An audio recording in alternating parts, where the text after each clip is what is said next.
Hi all I+ training സൊല്യൂഷൻസിൻ്റെ പുതിയൊരു ക്ലാസ്സിലേക്ക് സ്വാഗതം. അപ്പം നമ്മൾ ലാസ്റ്റ് ക്ലാസ്സിൽ യൂണിമോളിക്കുലർ റിയാക്ഷൻസിനെ കുറിച്ചിട്ടായിരുന്നു പറഞ്ഞുകൊണ്ടിരുന്നത് അല്ലേ. അപ്പോൾ അതിൻ്റെ ഇക്വേഷൻ വരെയാണ് നമ്മൾ പറഞ്ഞത്. റേറ്റ് കണ്ടുപിടിക്കാനായിട്ട് നമ്മൾ യൂസ് ചെയ്യുന്ന ഇക്വേഷൻ പറഞ്ഞു K2 × θA = K2 KA PA by 1 + KA PA അല്ലേ. അതായിരുന്നു നമ്മൾ റേറ്റ് കണ്ടുപിടിക്കാനായിട്ടുള്ള ഇക്വേഷൻ പറഞ്ഞത് അല്ലേ. ഇനി ഞാൻ പറഞ്ഞു രണ്ട് കണ്ടീഷൻസ് നമുക്ക് ഇവിടെ പറയാനുണ്ട് എന്ന് പറഞ്ഞു അല്ലേ. അപ്പോൾ അത് വളരെ ഇമ്പോർട്ടൻ്റ് ആണ്. നോക്കിക്കേ, this type of reaction shows two limiting rate laws corresponding to the two extreme behaviours of the Langmuir isotherm. അപ്പോൾ നമുക്ക് ഇവിടെ തന്നെ ഈ ഒരു ഇക്വേഷനിൽ തന്നെ യൂണിമോളിക്കുലർ റിയാക്ഷൻ്റെ കേസിൽ തന്നെ ലോ പ്രഷർ കണ്ടീഷനും ഹൈ പ്രഷർ കണ്ടീഷനിലും ഉള്ള കേസസ് നമുക്ക് എക്സാമിന് ചോദിച്ചു കണ്ടിട്ടുള്ളതാണ്. അപ്പോൾ നോക്കിക്കേ, നമുക്ക് ലോ പ്രഷർ കണ്ടീഷനിലും ഹൈ പ്രഷർ കണ്ടീഷനിലും ഇവിടെ എന്തൊക്കെ ചേഞ്ചസ് സംഭവിക്കും എന്നുള്ളത് നോക്കണം. നമ്മുടെ ഇക്വേഷൻ ഇതാണ്, റേറ്റ് = K2 θA അല്ലെങ്കിൽ K2 KA PA by 1 + KA PA എന്നാണ്. ഞാൻ ആ ഇക്വേഷൻ ജസ്റ്റ് ഇങ്ങോട്ടൊന്ന് എടുത്ത് എഴുതുകയാണേ.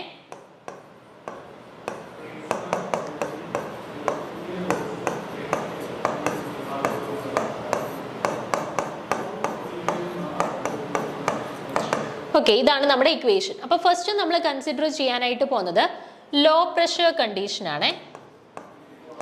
ലോ പ്രഷർ കണ്ടീഷനാണ് ഫസ്റ്റ് നമ്മൾ അപ്ലൈ ചെയ്യാനായിട്ട് പോകുന്നത്. അപ്പോൾ ലോ പ്രഷർ കണ്ടീഷൻ എന്ന് പറയുമ്പോഴത്തേന് എന്താണ്, നമ്മുടെ പ്രഷർ എന്ന് പറയുന്നത് അപ്രോച്ചസ് ടു 0 ആയിരിക്കും. ഓക്കെ, പ്രഷർ എന്ന് പറയുന്നത് ഏകദേശം 0യിലേക്ക് അപ്രോച്ച് ചെയ്യുന്നു. അതാണ് വെരി ലോ പ്രഷർ കണ്ടീഷൻ എന്ന് പറയുന്നത്. ഓക്കെ, അപ്പം ഇവിടെ നമ്മുടെ ഇക്വേഷനകത്ത് പ്രഷർ ഭയങ്കര കുറവാണ്, അതായത് 0യിലേക്ക് അപ്രോച്ച് ചെയ്യാണ്. ഓക്കെ, അപ്പോൾ ലോ പ്രഷർ ആണെന്നുണ്ടെങ്കിൽ നമുക്ക് ഈ ഡിനോമിനേറ്ററിലുള്ള ടേംസിനെ വെച്ചിട്ട് കമ്പയർ ചെയ്യുമ്പോൾ നമുക്ക് എന്ത് പറയാം, 1 is much greater than KA × PA. അതായത് പ്രഷർ എന്ന് പറയുന്നത് ലോ പ്രഷർ ആണെന്ന് പറഞ്ഞു, അതായത് ഏകദേശം 0യിലേക്ക് അപ്രോച്ച് ചെയ്യുകയാണ് ലോ പ്രഷർ എന്ന് പറഞ്ഞാൽ. അതായത് 1നെ വെച്ചിട്ട് കമ്പയർ ചെയ്യുമ്പോൾ ഈ ഒരു ടേം എന്ന് പറയുന്നത് വളരെ കുറഞ്ഞ വാല്യൂ ആണ്, ചെറിയ വാല്യൂ ആണ്. ഓക്കെ, അതായത് 1 is much greater than KA PA എന്ന് നമുക്ക് പറയാം. ഓക്കെ, അപ്പോൾ KA PAയുടെ വാല്യൂ എന്ന് പറയുന്നത് വളരെ കുറവാണെന്ന് കിട്ടി. അപ്പോൾ ഇനി നമ്മൾ എന്താ ചെയ്യേണ്ടതെന്ന് വെച്ചാൽ, ഇവിടെ ഈ 1 വലുതും KA PA ചെറുതുമാണ് എന്നുണ്ടെങ്കിൽ നമുക്ക് KA × PA എന്ന് പറയുന്ന ഈ ടേമിനെ നമുക്കങ്ങ് നിഗ്ലക്റ്റ് ചെയ്യാമല്ലോ. അപ്പോൾ നമുക്ക് ഈ ഒരു ടേമിനെ നിഗ്ലക്റ്റ് ചെയ്ത് കഴിഞ്ഞാൽ നമുക്ക് റേറ്റിൻ്റെ ഇക്വേഷൻ എന്ത് വരും, rate = K2 × KA × PA by 1 എന്ന് വരും. അതായത് K2 KA PA എന്ന് കിട്ടി. ഓക്കെ, അപ്പോൾ നോക്കിക്കേ, നമ്മുടെ ലോ പ്രഷർ കണ്ടീഷനിൽ റേറ്റിൻ്റെ ഇക്വേഷനിൽ എത്ര പ്രഷറിൻ്റെ ടേംസ് വന്നിട്ടുണ്ട്, ഒരു പ്രഷറിൻ്റെ ടേംസ് മാത്രമേ വന്നിട്ടുള്ളൂ. PA എന്ന് പറയുന്ന ഒരു ടേം മാത്രമേ ഉള്ളൂ. അപ്പോൾ നമുക്ക് പറയാം ലോ പ്രഷർ കണ്ടീഷനിൽ നമ്മുടെ rate equation first order kinetics ആണ് ഫോളോ ചെയ്യുന്നത്. ഓക്കെ, ചോദിച്ച് കണ്ടിട്ടുള്ള ക്വസ്റ്റ്യൻ ആണ്. യൂണിമോളിക്കുലർ റിയാക്ഷൻസിൻ്റെ കേസിൽ ലോ പ്രഷർ കണ്ടീഷനിൽ നമ്മുടെ സിസ്റ്റം വിച്ച് ഓർഡർ കൈനറ്റിക്സ് ആണ് ഫോളോ ചെയ്യുന്നത് എന്നുള്ളത് ചോദിച്ചു കണ്ടിട്ടുണ്ട് കേട്ടോ. അപ്പോൾ ലോ പ്രഷറിൽ നമ്മുടെ ഇക്വേഷൻ നമുക്കറിയാം, റേറ്റിൻ്റെ ഇക്വേഷൻ K2 × θA ആയിരുന്നു. അപ്പോൾ K2 × KA PA by 1 + KA PA ആണ് നമ്മുടെ ഇക്വേഷൻ. ഓക്കെ, ഇനി നമ്മൾ എന്ത് ചെയ്തു, ആ ഇക്വേഷനകത്ത് നമ്മൾ എന്ത് അപ്ലൈ ചെയ്തു, നമ്മുടെ ലോ പ്രഷർ കണ്ടീഷൻ ആയപ്പോൾ 1നേക്കാട്ടിൽ വളരെ ചെറിയ വാല്യൂ ആണ് പ്രഷർ എന്ന് എടുത്തിട്ട് നമ്മൾ ആ പ്രഷറിൻ്റെ ടേമിനെ അങ്ങ് നിഗ്ലക്റ്റ് ചെയ്തു. ഓക്കെ, നിഗ്ലക്റ്റ് ചെയ്ത് കഴിഞ്ഞപ്പം നമുക്ക് കിട്ടിയ ആ ഒരു ഇക്വേഷൻ, നമ്മൾ എടുത്തു. അതിനകത്ത് എന്തേ ഉള്ളൂ, പ്രഷറിൻ്റെ ഒരു ടേം മാത്രമേ ഉള്ളൂ. സോ നമുക്ക് പറയാം ലോ പ്രഷർ കണ്ടീഷനിൽ അത് ഫസ്റ്റ് ഓർഡർ കൈനറ്റിക്സ് ആണ് ഫോളോ ചെയ്യുന്നതെന്ന് പറയാം. ഓക്കെ, ഇനി നമുക്ക് ഹൈ പ്രഷർ കണ്ടീഷൻ ഒന്ന് കൺസിഡർ ചെയ്യാമേ. ഹൈ പ്രഷർ കണ്ടീഷൻ ആകുമ്പോൾ നമ്മുടെ റേറ്റിൻ്റെ ഇക്വേഷൻ ഞാൻ ഇങ്ങോട്ട് എഴുതുകയാണ്. Rate = K2 × KA PA by 1 + KA PA. ഇതാണ് നമ്മുടെ ഇക്വേഷൻ അല്ലേ. ഇനി നമ്മൾ രണ്ടാമത് കൺസിഡർ ചെയ്യാനായിട്ട് പോകുന്നത് ഹൈ പ്രഷർ കണ്ടീഷനാണ്. ഓക്കെ, ഹൈ പ്രഷർ കണ്ടീഷനാണ്. ഓക്കെ, അപ്പോൾ പ്രഷറിൻ്റെ വാല്യൂ നല്ല കൂടുതലാണ് എന്നുണ്ടെങ്കിൽ നമുക്ക് ഈ 1നെയും KA PAയും കൂടെ വെച്ചിട്ട് കമ്പയർ ചെയ്യുമ്പോൾ നമുക്ക് എന്ത് പറയാം, ഹൈ പ്രഷർ ആണ് അല്ലേ. പ്രഷറിൻ്റെ വാല്യൂ ഭയങ്കര കൂടുതലാണ്. അപ്പോൾ അത് വെച്ചിട്ട് കമ്പയർ ചെയ്യുമ്പോൾ 1 എന്ന് പറയുന്നത് വളരെ ചെറിയൊരു വാല്യൂ ആണ് അല്ലേ.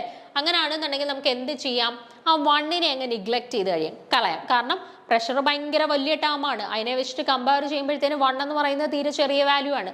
സോ നമുക്ക് അതിനെ നിഗ്ലക്റ്റ് ചെയ്യാം. നിഗ്ലക്റ്റ് ചെയ്ത് കഴിയുമ്പോൾ നമ്മുടെ ഇക്വേഷൻ എങ്ങനെ വരും, K2 × KA × P A by K A P A എന്ന് വരും. ഓക്കെ, ഇനി ഇവിടെ കോമൺ ആയിട്ടുള്ളവരെ നമുക്കൊന്ന് വെട്ടിക്കളയാം. കെ എ ഉണ്ട്, കെ എ ഉണ്ട്, പി എ ഉണ്ട്, പി എ ഉണ്ട്. ബാക്കി നമ്മുടെ ഇക്വേഷൻ എന്തേ ഉള്ളൂ ഇപ്പം? Rate equal to K2. Okay, ബാക്കി ടേംസ് എല്ലാം പോയി. പ്രഷറിന്റെ ടേംസ് വല്ലതും നമ്മുടെ റേറ്റിലുണ്ടോ? ഇല്ല. അപ്പൊ നമുക്ക് പറയാം ഹൈ പ്രഷർ കണ്ടീഷനിൽ ഏത് ഓർഡർ ആണ് ഇത് ഫോളോ ചെയ്യുന്നത്? പ്രഷറിന്റെ ടേംസ് ഒന്നും തന്നെ ഇല്ല. അപ്പൊ 0 ഓർഡർ കൈനറ്റിക്സ് ആണ് ഹൈ പ്രഷർ കണ്ടീഷനിൽ ഫോളോ ചെയ്യുന്നത്. മനസ്സിലായി? ഓക്കെ, അപ്പൊ ക്ലിയർ ആണല്ലോ. നമ്മുടെ യൂണിമോളിക്കുലർ റിയാക്ഷൻസിന്റെ കേസിൽ ലോ പ്രഷർ കണ്ടീഷനിൽ അത് ഫസ്റ്റ് ഓർഡർ കൈനറ്റിക്സ് ഫോളോ ചെയ്യുന്നുണ്ട്. അതുപോലെ ഹൈ പ്രഷർ കണ്ടീഷനിൽ അത് 0 ഓർഡർ കൈനറ്റിക്സ് ആണ് ഫോളോ ചെയ്യുന്നത്. ക്ലിയർ ആണല്ലോ? അത് ചോദിച്ച് കണ്ടിട്ടുള്ളതാണ് നെറ്റ് എക്സാംസിന്, അതുപോലെ തന്നെ പ്രീവിയസ് ഇയറിൽ നടന്നിട്ടുള്ള പല PSC എക്സാംസിനും ചോദിച്ച് കണ്ടിട്ടുള്ള ഒരു ചോദ്യമാണ്. കൃത്യമായിട്ട് ഇതൊന്ന് മനസ്സിലാക്കി വെച്ചേക്കാം. നിങ്ങൾക്ക് ആ ഒരു ഇക്വേഷൻ അറിയാമെന്നുണ്ടെങ്കിൽ then low pressure high pressure എന്ന് പറഞ്ഞാൽ നമ്മുടെ ഇക്വേഷൻ അതോട്ട് കണ്ടീഷൻ അപ്ലൈ ചെയ്താൽ മാത്രം മതി കേട്ടോ. ഹൈ പ്രഷർ എന്നാകുമ്പോഴത്തേന് എന്ത് ചെയ്താൽ മതി? പ്രഷർ ഭയങ്കര കൂടുതലാണ്. അപ്പോൾ പ്രഷറിനെ വെച്ചിട്ട് കമ്പയർ ചെയ്യുമ്പോൾ 1 എന്ന് പറയുന്ന ടേം വളരെ കുറവാണ്. സോ അതിനെ നെഗ്ലക്ട് ചെയ്യാം, നോർത്ത് വെച്ചേക്കുക. അതുപോലെ തന്നെ ലോ പ്രഷർ കണ്ടീഷൻ എന്ന് ഓർക്കുമ്പോഴത്തേന് എന്ത് വേണം? പ്രഷറിന്റെ ടേംസ് എന്ന് പറയുന്നത് ഏകദേശം 0യിലേക്ക് അപ്രോച്ച് ചെയ്യുകയാണ്. ഓക്കെ, അപ്പം നമുക്ക് പ്രഷറിന്റെ ടേംസിനെ എന്ത് ചെയ്യാം?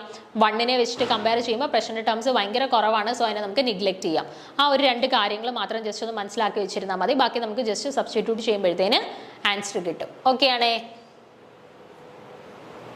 ഇനി അടുത്തത്, ഇപ്പം ഇതുവരെ നമ്മൾ പറഞ്ഞുകൊണ്ടിരുന്നത് യൂണിമോളിക്കുലർ റിയാക്ഷൻസിന്റെ കേസ് അല്ലായിരുന്നോ? ഇനി നമുക്ക് പറയാനായിട്ടുള്ളത് ബൈമോളിക്കുലർ റിയാക്ഷന്റെ കേസാണ്. ബൈമോളിക്കുലർ റിയാക്ഷൻ. ഓക്കെ, അപ്പൊ നമുക്ക് നോക്കാം. A bimolecular reaction between two molecules A and B on a surface may occur through different alternative steps, out of which the following two are the important. അപ്പൊ നോക്കിക്കേ, നമ്മുടെ ബൈമോളിക്കുലർ റിയാക്ഷൻ പൊതുവെ 2 മോളിക്യൂൾസ്, ഇപ്പൊ A B എന്ന് പറയുന്ന 2 molecules വെച്ചിട്ടാണ് ബൈമോളിക്യൂൾ. മറ്റേതിനകത്ത് unimolecular ആകുമ്പോൾ ഒറ്റ ഒരാളെ ഇൻവോൾവ് ചെയ്യുന്നുള്ളായിരുന്നു. ഇപ്പൊ എ എന്ന് പറയുന്ന ആള് സർഫസിൽ അഡ്സോർബ്ഡ് ആയിട്ട് എ അഡ്സോർബ്ഡ് എന്ന് പറയുന്ന ഒരു ഇന്റർമീഡിയറ്റ് കിട്ടുന്നു, അത് ദെൻ പ്രോഡക്റ്റ് ആവുന്നു. അപ്പോൾ എ എന്ന് പറയുന്ന ഒറ്റ ഒരാൾ മാത്രമേ അവിടെ ഇൻവോൾവ് ചെയ്യുന്നുള്ളായിരുന്നു. ബൈമോളിക്കുലർ ആകുമ്പോൾ എ ബി 2 പേര് അവിടെ ഇൻവോൾവ് ചെയ്യുന്നുണ്ട് അല്ലേ?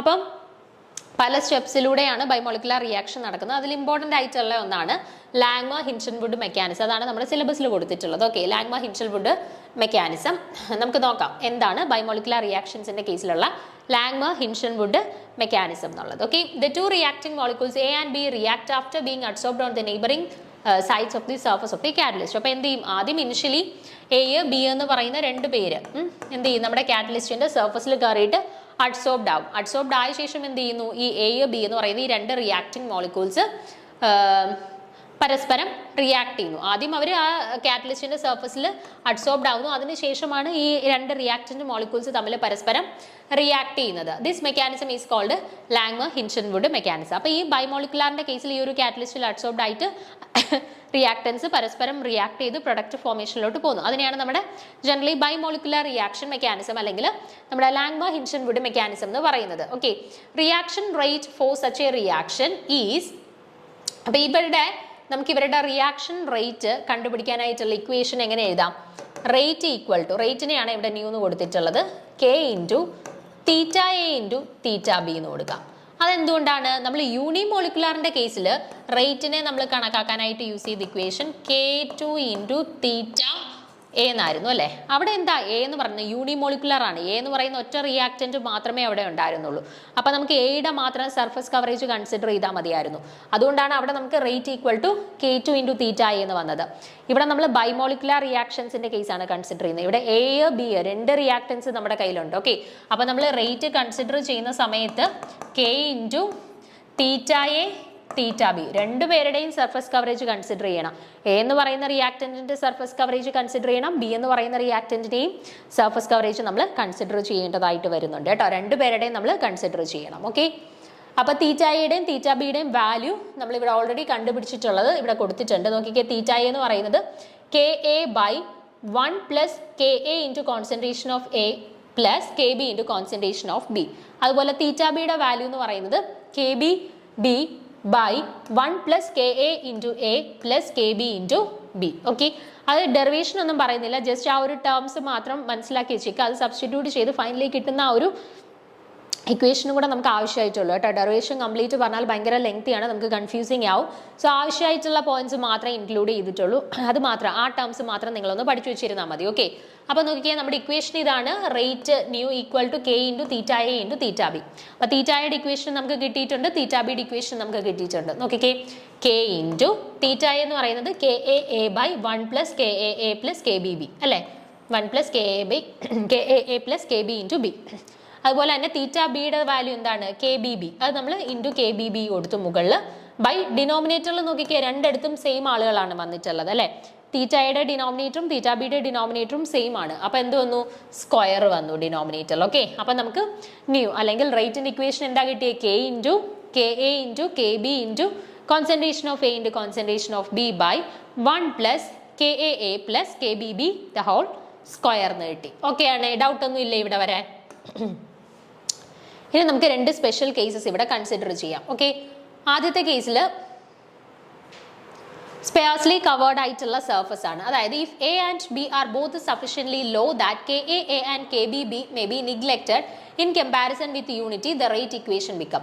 അപ്പോൾ ആദ്യത്തെ കേസിൽ നമ്മൾ കൺസിഡർ ചെയ്യുവാണ് എയും ബിയും കോൺസെൻട്രേഷൻ ഓഫ് എയും കോൺസെൻട്രേഷൻ ഓഫ് ബിയും ഭയങ്കര കുറവാണ്. ഓക്കെ, അങ്ങനെയാണെന്നുണ്ടെങ്കിൽ K A and K B B may be neglected in comparison with unity. അപ്പം നമുക്ക് ഇപ്പം നോക്കിക്കേ, നമ്മൾ നേരത്തെ പ്രഷറിൻ്റെ കേസ് കൺസിഡർ ചെയ്ത സമയത്ത് നമ്മൾ പറഞ്ഞായിരുന്നു പ്രഷറിൻ്റെ വാല്യൂ ഭയങ്കര ലോ പ്രഷർ ആവുന്ന സമയത്ത് ആ 1 പ്ലസ് പി എ വെച്ചിട്ട് കമ്പയർ ചെയ്യുന്ന സമയത്ത് 1നെ വെച്ച് നോക്കുമ്പോൾ പ്രഷർ ഭയങ്കര കുറവായതുകൊണ്ട് നമുക്ക് പ്രഷറിനെ നിഗ്ലെക്റ്റ് ചെയ്യാമെന്ന് പറഞ്ഞു. അതുപോലെ തന്നെ ഹൈ പ്രഷർ കണ്ടീഷനിൽ 1നെ വെച്ച് നോക്കുമ്പോൾ പ്രഷറിൻ്റെ വാല്യൂ ഭയങ്കര കൂടുതലായതുകൊണ്ട് 1നെ നിഗ്ലെക്റ്റ് ചെയ്യാമെന്ന് നമ്മൾ പറഞ്ഞു അല്ലേ. അതുപോലെ തന്നെ ഇവിടെ നമ്മൾ നോക്കുമ്പോഴത്തേനും ഫസ്റ്റ് കണ്ടീഷനിൽ നമ്മൾ കൺസിഡർ ചെയ്തത് എയുടെയും ബിയുടെയും കോൺസെൻട്രേഷൻ വളരെ കുറവാണ് എന്നുള്ള കേസാണ് കേട്ടോ. അപ്പോൾ എയുടെയും ബിയുടെയും കോൺസെൻട്രേഷൻ വളരെ കുറവാണ് എന്നുണ്ടെങ്കിൽ നമ്മുടെ ഡിനോമിനേറ്റർ വരുന്നത് 1 plus K A plus K B B ഇങ്ങനെയാണ് നമ്മുടെ ഡിനോമിനേറ്ററിൽ വരുന്നത്. ഓക്കെ, അപ്പോൾ ഡിനോമിനേറ്റർ ഇങ്ങനെയാണ് വരുന്നതെന്നുണ്ടെങ്കിൽ നമ്മൾ പറഞ്ഞു എയുടെയും ബിയുടെയും കോൺസെൻട്രേഷൻ വളരെ കുറവാണ്. അപ്പോൾ 1നെ വെച്ചിട്ട് കമ്പയർ ചെയ്യുമ്പോൾ എയുടെയും ബിയുടെയും കോൺസെൻട്രേഷൻ ഭയങ്കര കുറവാണെന്നുണ്ടെങ്കിൽ നമുക്ക് ഈ ടേംസിനെ എങ്ങനെ നിഗ്ലെക്റ്റ് ചെയ്തൂടെ, നിഗ്ലെക്റ്റ് ചെയ്യുക അല്ലേ. അങ്ങനെ നമുക്ക് ഡിനോമിനേറ്ററിനകത്തുള്ള ഈ ഒരു ടേമിനെ നമ്മൾ അങ്ങ് നിഗ്ലെക്റ്റ് ചെയ്തു. എപ്പോഴാണ് എയുടെയും ബിയുടെയും കോൺസെൻട്രേഷൻ ഭയങ്കര കുറവാകുന്ന കണ്ടീഷനിൽ നമുക്ക് ഡിനോമിനേറ്ററിനകത്ത് വരുന്ന K A plus K B B എന്ന് പറയുന്ന ടേമിനെ നമുക്ക് നിഗ്ലെക്റ്റ് ചെയ്യാം. ഓക്കെ, അപ്പോൾ ബാക്കി എന്തുണ്ട്, rate equal to K into numerator K A K B concentration of A into concentration of B ഡിനോമിനേറ്ററിൽ ബൈ 1 ആണ്. അത് നമ്മൾ മാർക്ക് ചെയ്യേണ്ട ആവശ്യമില്ലല്ലോ. ഓക്കെ, അങ്ങനെയാണെന്നുണ്ടെങ്കിൽ നിങ്ങൾ നോക്കിക്കേ, നമ്മുടെ റേറ്റിൻ്റെ ഇക്വേഷൻ ഇങ്ങനെയാണ് വന്നത്, K A into K B into concentration of A into concentration of B. അപ്പോൾ നോക്കിക്കേ, നിങ്ങൾ ഈ റേറ്റിൻ്റെ ഇക്വേഷനകത്ത് എത്ര കോൺസെൻട്രേഷൻ്റെ ടേംസ് വന്നിട്ടുണ്ട്, 1 2 അല്ലേ, 2 കോൺസെൻട്രേഷൻ്റെ ടേംസ് വന്നിട്ടുണ്ട്. 2 കോൺസെൻട്രേഷൻ്റെ ടേംസ് വന്നിട്ടുണ്ടെങ്കിൽ ഏത് ഓർഡർ കൈനറ്റിക്സ് ആയിരിക്കും അവർ ഫോളോ ചെയ്യുന്നത്, സെക്കൻഡ് ഓർഡർ കൈനറ്റിക്സ് ആയിരിക്കും ഫോളോ ചെയ്യുന്നത് കേട്ടോ. സെക്കൻഡ് ഓർഡർ കൈനറ്റിക്സ് ആയിരിക്കും ഫോളോ ചെയ്യുന്നത്. വിത്ത് റെസ്പെക്ട് ടു എ നോക്കിയാൽ എ ഫസ്റ്റ് ഓർഡർ കൈനറ്റിക്സ് ആണ് ഫോളോ ചെയ്യുന്നത്. വിത്ത് റെസ്പെക്ട് ടു ബി നോക്കിയാൽ ബിയും ഫസ്റ്റ് ഓർഡർ കൈനറ്റിക്സ് ആണ് ഫോളോ ചെയ്യുന്നത്. ഓവറോൾ നോക്കുമ്പോൾ 1 + 1 2 സെക്കൻഡ് ഓർഡർ കൈനറ്റിക്സ് കേട്ടോ. അപ്പോൾ വിത്ത് റെസ്പെക്ട് ടു എ ചോദിച്ചാൽ first order, with respect to B ചോദിച്ചാൽ first order, and with respect to A and B ചോദിച്ചാൽ സെക്കൻഡ് ഓർഡർ കൈനറ്റിക്സും ആണ് കേട്ടോ. അപ്പോൾ ക്ലിയർ ആണല്ലോ. അപ്പോൾ സ്പേഴ്സ്ലി കവേർഡ് സർഫസ് ആണ്, അല്ലെങ്കിൽ എയുടെയും ബിയുടെയും കോൺസെൻട്രേഷൻ വളരെ കുറവാണ് എന്നുണ്ടെങ്കിൽ നമുക്ക് K A into A and K B into B may be neglected in comparison with unit കേട്ടോ. അത് നിഗ്ലെക്റ്റ് ചെയ്ത് നമുക്ക് വാല്യൂ എഴുതാനായിട്ട് പറ്റും. ഓക്കെ, ഇപ്പം 1 റിയാക്റ്റൻറ്റ് വെരി വീക്ക്ലി അഡ്സോർബ്ഡ്. ഇനി രണ്ടാമത്തെ കണ്ടീഷൻ, ഒരു റിയാക്റ്റൻറ്റ് ഭയങ്കര വീക്ക് ആയിട്ടാണ് അഡ്സോർബ് ചെയ്തിട്ടുള്ളതെങ്കിൽ എങ്ങനെ വരും എന്നുള്ളതാണ് അടുത്ത നമുക്ക് നോക്കാനായിട്ടുള്ളത്. അപ്പോൾ നോക്കിക്കേ, if reactant A is very weakly adsorbed, Ka into A in the denominator of the equation may be neglected and the rate equation become. അപ്പോൾ നോക്കിക്കേ, ഒരു റിയാക്റ്റന്റ് ഭയങ്കര വീക്ക് ആയിട്ടാണ് അഡ്സോർബ്ഡ് ആയിട്ടുള്ളതെന്ന് കരുതുക. ഓക്കെ, നേരത്തെ കണ്ടീഷനിൽ നമ്മൾ പറഞ്ഞു 2 റിയാക്റ്റന്റ് എയും ബിയും വീക്ക് ആയിട്ടാണ് അല്ലെങ്കിൽ ഭയങ്കര ലോ കോൺസെൻട്രേഷൻ ആണ്. അപ്പോൾ നമുക്ക് എയുടെയും ബിയുടെയും വാല്യൂസിനെ നിഗ്ലക്ട് ചെയ്യാമായിരുന്നു. ഇനി രണ്ടാമത്തെ കണ്ടീഷനിൽ നമ്മൾ എടുക്കുന്നത് ഒരാൾ മാത്രം വീക്കിലി അഡ്സോർബ്ഡ് ആയിട്ടുള്ളൂ എന്ന് നമ്മൾ കൺസിഡർ ചെയ്യാണ്. അപ്പോൾ നോക്കിക്കേ, if reactant A is weekly adsorbed the KA in the denominator can be neglected and rate equation വെക്കുക. അപ്പോൾ നമ്മുടെ ഇക്വേഷനിൽ എന്ത് വ്യത്യാസം വരും? ഇതായിരുന്നു നമ്മുടെ ഇക്വേഷൻ. ഇതിനകത്ത് ഒരാൾ മാത്രമാണ് വീക്കിലി അഡ്സോർബ്ഡ്, അത് എ വീക്കിലി അഡ്സോർബ്ഡ് ആണെന്ന് ഞാൻ കൺസിഡർ ചെയ്യാണ്. അപ്പോൾ എയുടെ വാല്യൂ ലോ കോൺസെൻട്രേഷൻ ആണ്, അതുകൊണ്ട് നമുക്ക് എ അങ്ങ് നിഗ്ലക്ട് ചെയ്യാം. അതേ സമയത്ത് ഒരാൾ മാത്രമേ വീക്കിലി അഡ്സോർബ്ഡ് എന്ന് പറയുന്നുള്ളൂ. അപ്പം നമുക്ക് ബീനെ നിഗ്ലക്ട് ചെയ്യാൻ പറ്റുമോ? ബിയുടെ ടേംസിനെ ഇല്ല, ബിയുടെ ടേംസിനെ നമുക്ക് നിഗ്ലക്ട് ചെയ്യാനായിട്ട് പറ്റത്തില്ല. എയുടെ ടേംസിനെ മാത്രമേ നമുക്ക് നിഗ്ലക്ട് ചെയ്യാനായിട്ട് പറ്റുള്ളൂ. ഓക്കെ, അപ്പോൾ നമ്മുടെ ഇക്വേഷൻ എങ്ങനെ വരും? മുകളിൽ k into K K B A into B by ഡിനോമിനേറ്ററിൽ 1 plus K B B the whole square എന്ന് വരും അല്ലേ? K B B the whole square എന്ന് വരും. The rate still passes through a maximum as B increases but as long as the condition since K A is much less than 1 plus kb remains satisfied the rate proportional to concentration of A. അപ്പോൾ ഇവിടെ നോക്കിക്കേ, നമുക്ക്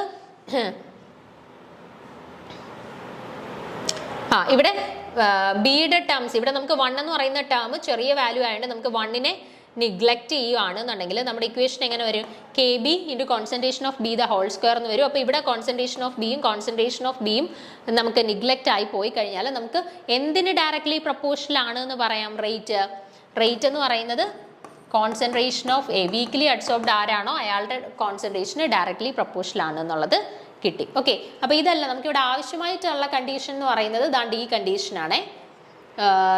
രണ്ട് സബ്സ്റ്റൻസസും അല്ലെ രണ്ട് ആളുടെ കോൺസെൻട്രേഷൻസും very low concentration ആണ് അല്ലെ വീക്കിലി അഡ്സോർബ്ഡ് ആണ് എന്ന് പറയുകയാണെങ്കിലുള്ള കണ്ടീഷനാണ് നമുക്ക് വളരെ ഇമ്പോർട്ടൻ്റ് ആയിട്ടുള്ളത്. അപ്പോൾ അതൊന്ന് നോക്കി ചേക്കാം.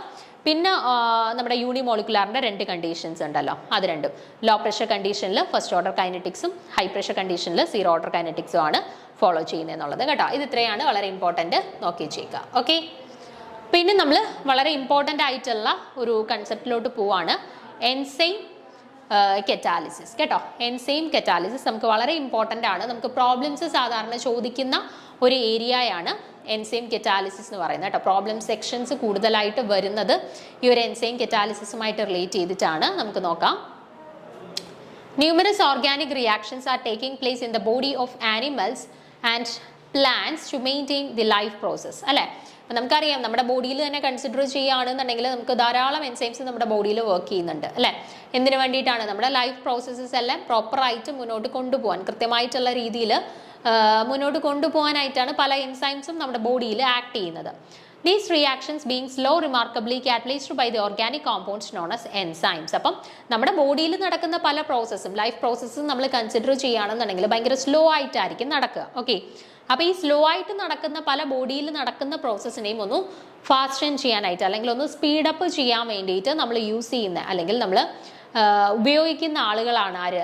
എൻസൈംസ്. ഓക്കെ, അപ്പോൾ എൻസൈംസ് നമ്മുടെ ബോഡിയിൽ നടക്കുന്ന പല റിയാക്ഷൻസിൻ്റെയും സ്പീഡിനെ ഓൾട്ടർ ചെയ്യിക്കുന്നു അല്ലെങ്കിൽ സ്പീഡിനെ ഇൻക്രീസ് ചെയ്യാനായിട്ട് ഹെൽപ്പ് ചെയ്യുന്ന ആളാണ് എൻസൈംസ് എന്ന് പറയുന്നത്. ഓക്കെ, അപ്പോൾ എൻസൈംസിനെ നമുക്ക് എന്തായിട്ട് കൺസിഡർ ചെയ്യാം? It is A biological catalyst അല്ലേ.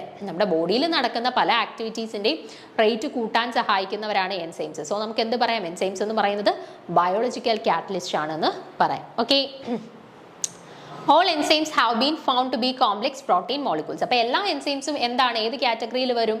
കോംപ്ലക്സ് ആയിട്ടുള്ള പ്രോട്ടീൻ മോളിക്യൂൾസിന്റെ കാറ്റഗറീസിലാണ് വരുന്നത്. Thus enzymes are protein molecules which act as catalyst to speed up the organic reactions in living cell. The catalysis brought about by enzymes is known as enzyme catalysis. അപ്പോൾ enzymes നമ്മുടെ ബോഡിയിൽ എന്തിനാണ് act ചെയ്യുന്നത്? നമ്മുടെ living സെൽസിൽ നടക്കുന്ന പല organic റിയാക്ഷൻസിനെയും speed up ചെയ്യാനായിട്ട് അല്ലെങ്കിൽ കാറ്റലൈസ് ചെയ്യാൻ വേണ്ടിയിട്ടാണ് എൻസൈംസ് നമ്മുടെ ബോഡിയിൽ വർക്ക് ചെയ്യുന്നത്. അതുപോലെ തന്നെ the catalysis brought about by enzymes is known as enzyme catalysis. Okay, നമ്മുടെ ബോഡിയിൽ എൻസൈംസ് കാറ്റലൈസ് ചെയ്യുന്ന റിയാക്ഷൻസിനെയാണ് നമ്മൾ പൊതുവെ എന്തെന്ന് പറയുക? Enzyme catalysis. ഓക്കെ, എൻസൈംസ് കാരണം കാറ്റലൈസ് ചെയ്യപ്പെടുന്ന ബയോളജിക്കൽ റിയാക്ഷൻസിനെയാണ് നമ്മൾ എൻസൈം കെറ്റാലിസിസ് എന്ന് പറയുക കേട്ടോ. The enzyme possesses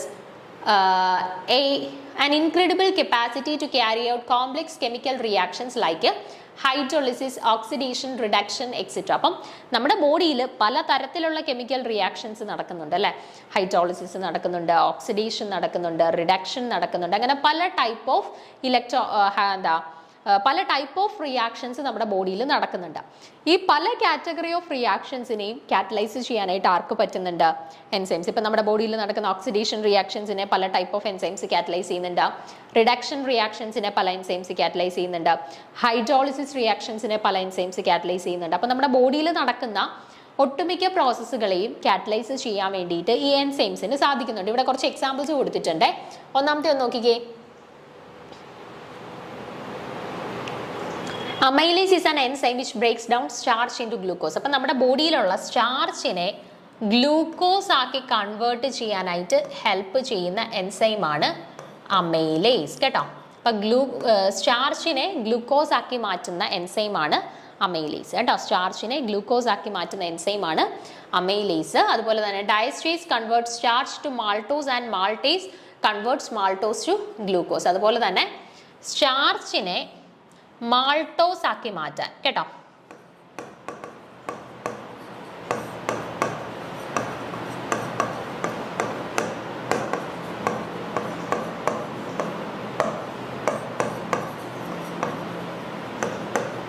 ഓക്കെ, സ്റ്റാർച്ചിനെ മാൾട്ടോസ് ആക്കി കൺവേർട്ട് ചെയ്യാനായിട്ട് യൂസ് ചെയ്യുന്ന എൻസൈമാണ് ഡയസ്റ്റേസ്. ഓക്കെ, ഡയസ്റ്റേസ് ആണ് സ്റ്റാർച്ചിനെ മാൾട്ടോസ് ആക്കി മാറ്റുന്നത്. അതുപോലെ മാൾട്ടോസിനെ ഗ്ലൂക്കോസ് ആക്കി മാറ്റുന്ന എൻസൈമാണ് മാൾട്ടേസ്. Okay, maltase. ഓക്കെ, അപ്പൊ സ്റ്റാർച്ചിനെ മാൾട്ടോസ് ആക്കി മാറ്റാനായിട്ട് ഹെൽപ്പ് ചെയ്യുന്ന എൻസൈമാണ് ഡയസ്റ്റേസ് എന്ന് പറയുന്നത്. അതുപോലെ മാൾട്ടോസിനെ ഗ്ലൂക്കോസ് ആക്കി മാറ്റുന്ന എൻസൈമാണ് മാൾട്ടേസ്. ഓക്കെ, അപ്പൊ അതുപോലെ നമ്മുടെ ബോഡിയിൽ നടക്കുന്ന പല ടൈപ്പ് ഓഫ് റിയാക്ഷൻസിനെ, ഹൈഡ്രോളിസിസ് ആയിക്കോട്ടെ, ഓക്സിഡേഷൻ ആയിക്കോട്ടെ, റിഡക്ഷൻ ആയിക്കോട്ടെ, അങ്ങനെ ഡിഫറെന്റ് കാറ്റഗറീസ് ഓഫ് റിയാക്ഷൻസിനെ കാറ്റലൈസ് ചെയ്യാനായിട്ട് ആർക്ക് സാധിക്കുന്നുണ്ട്?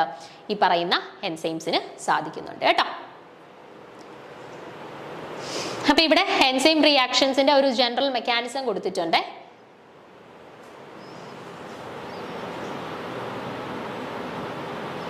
അപ്പൊ ഇവിടെ നോക്കിക്കേ, ഇതാണ് നമ്മുടെ എൻസൈം. എൻസൈംസ് റിയാക്റ്റന്റുമായിട്ട് കമ്പൈൻ ചെയ്തിട്ട് എന്ത് ഫോം ചെയ്യുന്നു? ഒരു എൻസൈം റിയാക്റ്റന്റ് കോംപ്ലക്സ് ആദ്യം ഫോം ചെയ്യുന്നു. അവിടുന്ന് നമ്മുടെ പ്രോഡക്റ്റിനെ റിലീസ് ചെയ്തിട്ട് നമുക്ക് എൻസൈംസ് പ്ലസ് പ്രോഡക്ട്സ് ആയിട്ട് കിട്ടുന്നു. അപ്പൊ ഇവിടെ നോക്കിക്കേ, ഇവിടെ ഏതെങ്കിലും ഒരു എൻസൈം ഏതെങ്കിലും ഒരു റിയാക്റ്റന്റുമായിട്ട് പോയിട്ട് കമ്പൈൻ ചെയ്യുന്നുണ്ടോ? ഇല്ല, അത് സ്പെസിഫിക് ആണ് അല്ലേ. അതായത് ഇപ്പൊ ഇതിന്റെ ഈ ഒരു ഗ്യാപ്പ് കറക്റ്റ് ആയിട്ട് ഫിറ്റ് ആയിട്ട് ഇരിക്കാൻ പറ്റുന്ന ഒരു റിയാക്റ്റന്റിന് മാത്രമേ ഈ എൻസൈമിലോട്ട് വരാൻ പറ്റുള്ളൂ അല്ലേ.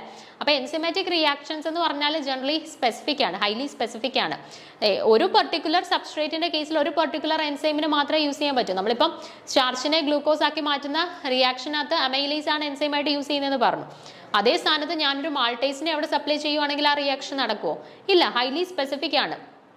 ഈ റിയാക്റ്റന്റിന്റെയും അതുപോലെ തന്നെ സബ്സ്ട്രേറ്റിന്റെയും ആ ഒരു സൈറ്റുകൾ തമ്മിൽ എന്ത് ചെയ്യണം? കണക്ഷൻ ഉണ്ടായിരിക്കണം. അതായത് ഈ ഒരു സൈറ്റിൽ ഒക്കുപ്പൈ ചെയ്യാൻ പറ്റുന്ന ഒരു സബ്സ്ട്രേറ്റ് വന്നെങ്കിൽ മാത്രമേ അവിടെ എൻസൈം സബ്സ്ട്രേറ്റ് കോംപ്ലക്സിൽ ഫോം ചെയ്യുള്ളൂ. അതിൽ നിന്നും പ്രോഡക്റ്റ് ഫോർമേഷൻ നടക്കുകയുള്ളൂ കേട്ടോ. അപ്പൊ നോക്കിക്കേ, enzyme speed up the reactions by lowering the activation energy. നമുക്കറിയാം ഇപ്പൊ കാറ്റലിസ്റ്റുകൾ പൊതുവെ എന്താ ചെയ്യുന്നത്?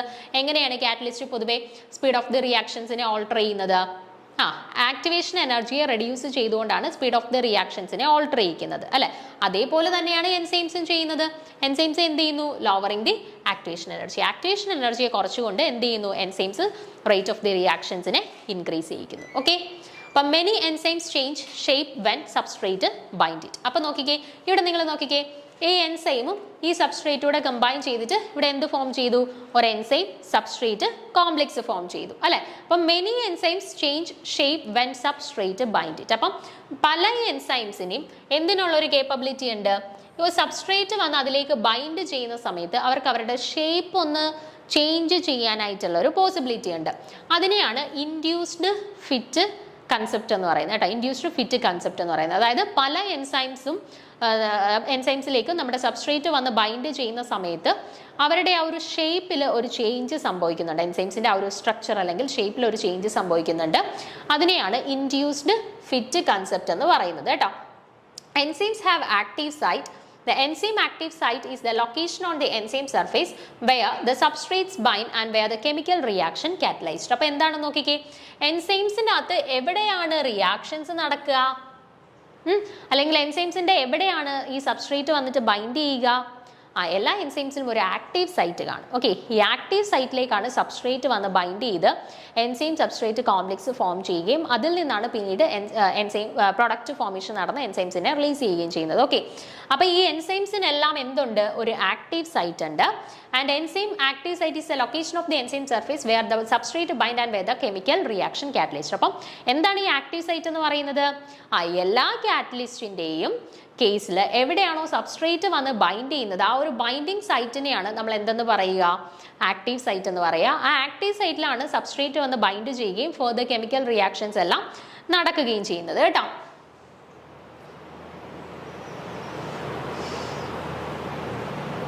അപ്പോൾ ഇവിടെ ഒരു നോൺ എൻസൈമാറ്റിക് റിയാക്ഷൻസ് അല്ലെങ്കിൽ നോൺ കാറ്റലിറ്റിക് റിയാക്ഷനും ഒരു കാറ്റലിറ്റിക് റിയാക്ഷനും തമ്മിലുള്ള ഒരു ഡിഫറൻസ് ആണ് ഈ ഗ്രാഫിക്കലി കൊടുത്തിട്ടുള്ളത്. നമ്മൾ നേരത്തെ പറയേണ്ട കാര്യമാണ്. ഇപ്പോൾ ഇവിടെ എൻസൈം കാറ്റലിസ്റ്റിന്റെ കേസിൽ ആഡ് ചെയ്തു എന്നേ ഉള്ളൂ കേട്ടോ. അപ്പോൾ ഇവിടെ നമ്മൾ കാറ്റലിസ്റ്റ് ഒന്നും യൂസ് ചെയ്യാണ്ടുള്ള ഒരു റിയാക്ഷൻ ആണെന്ന് കരുതുക. ഓക്കെ, അപ്പോൾ റിയാക്റ്റൻസ് പ്രൊഡക്ട്സ് ആവാനായിട്ട് ഇത്രയും എനർജി ബാരിയേഴ്സ് അല്ലെങ്കിൽ ആക്ടിവേഷൻ എനർജി ഓവർകം ചെയ്തിട്ട് മാത്രമേ എന്ത് പറ്റുള്ളൂ? നമുക്ക് പ്രോഡക്റ്റ് ഫോം ചെയ്യാനായിട്ട് പറ്റുള്ളൂ കേട്ടോ. ഇതിപ്പോൾ എൻസൈം കാറ്റലിസ്റ്റിന്റെ റിയാക്ഷൻ ആണെന്ന് കരുതുക. ഇവിടെ നമ്മൾ എൻസൈം ഒന്നും യൂസ് ചെയ്തിട്ടില്ല, ഇവിടെ നമ്മൾ എൻസൈം യൂസ് ചെയ്തിട്ടുണ്ട്. അപ്പോൾ ഇവിടെ എൻസൈം യൂസ് ചെയ്യാത്തതുകൊണ്ട് ഇത് അൺകാറ്റലിറ്റിക് റിയാക്ഷൻസ് ആണ്, ഇത് എൻസൈം യൂസ് ചെയ്തുകൊണ്ട് കാറ്റലിറ്റിക് റിയാക്ഷനുമാണ്. ഓക്കെ, അപ്പോൾ ഇവിടെ നിങ്ങൾ നോക്കിക്കേ, ഇവിടെ ഈ റിയാക്റ്റൻസിന് ഈ പ്രോഡക്റ്റിൽ എത്തണമെങ്കിൽ ഇത്രയും എനർജി ബാരിയർ അവർ ക്രോസ് ചെയ്യേണ്ടതായിട്ട് വരുന്നുണ്ട് അല്ലേ? അതായത് ഇവിടെ ഈ ഒരു ഡിഫറൻസ് E2 എന്ന് ഞാനിവിടെ മാർക്ക് ചെയ്തിട്ടുണ്ട്. അപ്പോൾ E2 എന്ന് പറയുന്ന ഈ എനർജി ബാരിയർ ഇത്രയും ക്രോസ് ചെയ്തെങ്കിൽ മാത്രമേ ഈ റിയാക്റ്റൻസിന് കംപ്ലീറ്റ്ലി പ്രൊഡക്റ്റ് ആയിട്ട് മാറാനായിട്ട് പറ്റുള്ളൂ. ഓക്കെ, പക്ഷേ ഇവിടെ നോക്കിക്കേ, ഞാൻ എൻസൈം അല്ലെങ്കിൽ ഒരു കാറ്റലിസ്റ്റ് യൂസ് ചെയ്തിട്ടുള്ള ഒരു റിയാക്ഷൻ്റെ കേസാണ്. ഇവിടെ നോക്കിക്കേ, ഈ റിയാക്റ്റൻറ്റിന് പ്രൊഡക്റ്റിലോട്ട് കൺവേർട്ട് ചെയ്യാൻ വേണ്ടിയിട്ട് എനർജി ബാരിയർ ഇവിടെ ഇത്രയേ ഉള്ളൂ. നോക്കിക്കേ, ആദ്യത്തെ കേസിൽ ഇത്രയും ആയിരുന്നു എനർജി ബാരിയർ എങ്കിൽ രണ്ടാമത്തെ കേസിൽ ആ എനർജി ബാരിയർ ഇത്രയുമായിട്ട് കുറഞ്ഞു. ഓക്കെ, അപ്പോൾ ഈ എനർജി ബാരിയർ ഇവിടെ കുറയാനുണ്ടായ റീസൺ എന്താ? അല്ലെങ്കിൽ ആര് കാരണമാണ് ഈ എനർജി ബാരിയർ ഇവിടെ കുറഞ്ഞത്? ഇവിടെ തമ്മിലുള്ള ഡിഫറൻസ്, ഇവിടെ കാറ്റലിസ്റ്റ് ഇല്ല, ഇവിടെ കാറ്റലിസ്റ്റ് ഉണ്ട് അല്ലേ? അപ്പോൾ കാറ്റലിസ്റ്റ് കൊടുത്ത സമയത്ത് എന്ത് സംഭവിച്ചു? ഈ എനർജി ബാരിയർ അല്ലെങ്കിൽ ആക്ടിവേഷൻ എനർജി അവിടെ റെഡ്യൂസ് ചെയ്യപ്പെട്ടു. ഓക്കെ, അപ്പോൾ ആക്ടിവേഷൻ എനർജി കുറയുമ്പോഴത്തേന് കുറച്ച് എനർജി ബാരിയർ മാത്രമേ ഉള്ളൂ അവർക്ക് ഓവർകം ചെയ്യാനായിട്ട്. അപ്പോൾ എന്ത് ചെയ്യും? പ്രൊഡക്റ്റ് ഫോർമേഷൻ വേഗത്തിൽ നടക്കും. അങ്ങനെയാണ് rate of the reaction alter ചെയ്യപ്പെടുന്നത്. ക്ലിയർ ആണല്ലോ? അപ്പോൾ ഇവിടെ രണ്ട് കേസും കൂടെ കമ്പയർ ചെയ്ത് കഴിഞ്ഞാൽ നിങ്ങൾക്ക് മനസ്സിലാവും ഒരു കാറ്റലിസ്റ്റ് യൂസ് ചെയ്യുന്നിടവും യൂസ് ചെയ്യാത്തിടവും തമ്മിൽ എന്ത് വേരിയേഷനാണ് വരുന്നതെന്നുള്ളത് കേട്ടോ. ക്ലിയർ ആണല്ലോ? അപ്പോൾ നോക്കുക, the enzyme catalyst are more specific than inorganic catalyst. അപ്പോൾ നമ്മുടെ നോർമലി നമ്മൾ യൂസ് ചെയ്യുന്ന കാറ്റലിസ്റ്റ്, അതായത് ഇപ്പോൾ ഹേബർ പ്രോസസ്സിൽ നമ്മൾ അയൺ യൂസ് ചെയ്യുന്നുണ്ടായിരുന്നു, കോൺടാക്ട് പ്രോസസ്സിൽ നമ്മൾ പ്ലാറ്റിനം യൂസ് ചെയ്യുന്നുണ്ടായിരുന്നു അല്ലേ? അപ്പോൾ നോർമലി നമ്മൾ യൂസ് ചെയ്യുന്ന കാറ്റലിസ്റ്റുകളെ കാട്ടിലും കുറച്ചും കൂടെ സ്പെസിഫിക് ആയിട്ടുള്ള കാറ്റലിസ്റ്റുകളാണ് എൻസൈം അല്ലെങ്കിൽ എൻസിമാറ്റിക് കാറ്റലിസ്റ്റ് എന്ന് പറയുന്നത് കേട്ടോ. അതായത് അമൈലേസ് അല്ലെങ്കിൽ മാൾട്ടേസ്, ഇതെല്ലാം നമ്മൾ നോർമലി യൂസ് ചെയ്യുന്ന അയൺ, പ്ലാറ്റിനം പോലെയുള്ള കാറ്റലിസ്റ്റുകളെക്കാട്ടിൽ കുറച്ചും കൂടെ സ്പെസിഫിക് ആയിരിക്കും. Okay, the enzyme reactions are sensitive to temperature. The enzyme act more efficiently in the temperature range of 298 to 310 Kelvin and the temperature range at which the reaction is maximum is called optimum temperature. അപ്പം enzymatic reactions എന്ന് പറഞ്ഞാൽ പൊതുവെ temperature sensitive ആണ്. Okay, അതായത് temperature നമ്മൾ vary ചെയ്യുന്നതിനനുസരിച്ചിട്ട് enzymatic റിയാക്ഷൻസിന്റെ റേറ്റിലും വ്യത്യാസം വരും. Okay, അപ്പോൾ most of the enzymatic reactions നമ്മൾ കൺസിഡർ ചെയ്താൽ കൂടുതലും ആപ്റ്റ് ആയിട്ടുള്ള ഒരു ടെമ്പറേച്ചർ റേഞ്ച് എന്ന് പറയുന്നത് 298 ടു ഒരു 310 കെൽവിൻ ടെമ്പറേച്ചർ റേഞ്ചിലാണ് കൂടുതൽ ആപ്റ്റ് ആയിട്ട് എൻസൈമാറ്റിക് റിയാക്ഷൻസ് നടക്കുന്നത് കേട്ടോ. അതിൽ തന്നെ റിയാക്ഷൻ റേറ്റ് ഏറ്റവും മാക്സിമം ആവുന്ന ടെമ്പറേച്ചറിനെയാണ് നമ്മൾ ഒപ്റ്റിമം ടെമ്പറേച്ചർ എന്ന് പറയുന്നത് കേട്ടോ. അപ്പോൾ ഒപ്റ്റിമം ടെമ്പറേച്ചർ റീച്ച് ചെയ്യുന്ന സമയത്താണ് എൻസൈമാറ്റിക് റിയാക്ഷൻസ് ഏറ്റവും മാക്സിമം റേറ്റിൽ എത്തിച്ചേരുന്നത് കേട്ടോ. അതുപോലെ തന്നെ ഒരു കാര്യം ശ്രദ്ധിക്കേണ്ടത്, എൻസൈംസ് എന്ന് പറയുന്നത് നമ്മൾ ടെമ്പറേച്ചർ ഒരു പരിധിയിൽ കൂടുതൽ കൊടുത്തു കഴിഞ്ഞാൽ അതിന് ഡീനേച്ചറേഷൻ സംഭവിക്കും. ഓക്കെ, അത് ഇനാക്റ്റീവ് ആയിട്ട് മാറും. അതുകൊണ്ട് തന്നെ എൻസൈമാറ്റിക് റിയാക്ഷൻസിൽ നമ്മൾ എപ്പോഴും ഒരു പരിധി വരെയുള്ള ടെമ്പറേച്ചർ മാത്രമേ നമുക്ക് അപ്ലൈ ചെയ്യാൻ പറ്റുള്ളൂ. ഒരു പരിധിയിൽ കൂടുതലായി കഴിഞ്ഞാൽ, നമ്മൾ അപ്ലൈ ചെയ്യുന്ന ടെമ്പറേച്ചർ ഒരു പരിധിയിൽ കൂടുതലായി കഴിഞ്ഞാൽ അത് എൻസൈംസിന്റെ ഡീനേച്ചറേഷൻ അല്ലെങ്കിൽ ആ എൻസൈംസ് അങ്ങ് നശിച്ചു പോകാനായിട്ട് കാരണമാവും. ഓക്കെ, അപ്പോൾ നമ്മുടെ ഫർദർ റിയാക്ഷൻസ് അവിടെ ക്യാരിഡ് ഔട്ട് ചെയ്യാനായിട്ട് പറ്റത്തില്ല. അതെപ്പോഴും ശ്രദ്ധിക്കേണ്ട ഒരു കാര്യമാണ്. അപ്പോൾ നമ്മൾ ഒരു ഒപ്റ്റിമം റേഞ്ച് എന്ന് പറയുന്നത് 298 ടു 310 കെൽവിൻ ടെമ്പറേച്ചർ ആണ് ഒരു ഒപ്റ്റിമം റേഞ്ച്. ആ ഒരു ടെമ്പറേച്ചർ റേഞ്ചിലാണ് നമ്മൾ most of the enzymatic reactions carried out ചെയ്യുന്നത് കേട്ടോ. ഭയങ്കര എക്സ്ട്രീം ആയി കഴിഞ്ഞാൽ നമ്മുടെ ആ ഒരു എൻസൈമാറ്റിക് റിയാക്ഷൻസ് അവിടെ നടക്കത്തില്ല. Okay, The rate of the enzyme catalyzed reactions vary with pH of the system. The rate of the enzyme catalyzed reaction is maximum at a particular pH called optimum pH, and many enzymes of our body function best at a pH of about 7.4, the pH of the blood and other body fluids. അതുപോലെ തന്നെ ടെമ്പറേച്ചറിനെ പോലെ തന്നെ enzyme activity affect ചെയ്യുന്ന മറ്റൊരു important ആയിട്ടുള്ള ഫാക്ടറാണ് എന്ത്, P H എന്ന് പറയുന്നത് കേട്ടോ. പി എച്ചും ഇതുപോലെ തന്നെയാണ്. ഏത് പർട്ടിക്കുലർ പി എച്ചിലാണോ മാക്സിമം നമുക്ക് റേറ്റ് കിട്ടുന്നത് അതിനെയാണ് ഓപ്റ്റിമം പി എച്ച് എന്ന് പറയുന്നത് കേട്ടോ. ഓപ്റ്റിമം പി എച്ചിലായിരിക്കും എൻസൈമാറ്റിക് റിയാക്ഷൻസ് ഒക്കെ ഏറ്റവും ആക്റ്റീവായിട്ട് നടക്കുന്നത്. അതിൽ തന്നെ 7.4 എൻസൈമാറ്റിക് റിയാക്ഷൻസ് കൂടുതലും ആക്റ്റീവായിട്ട് നടക്കുന്ന പി എച്ച്. കാരണം ബ്ലഡിൻ്റെ ഒക്കെ കറസ്പോണ്ടിങ് പി എച്ച് അതാണ് കേട്ടോ.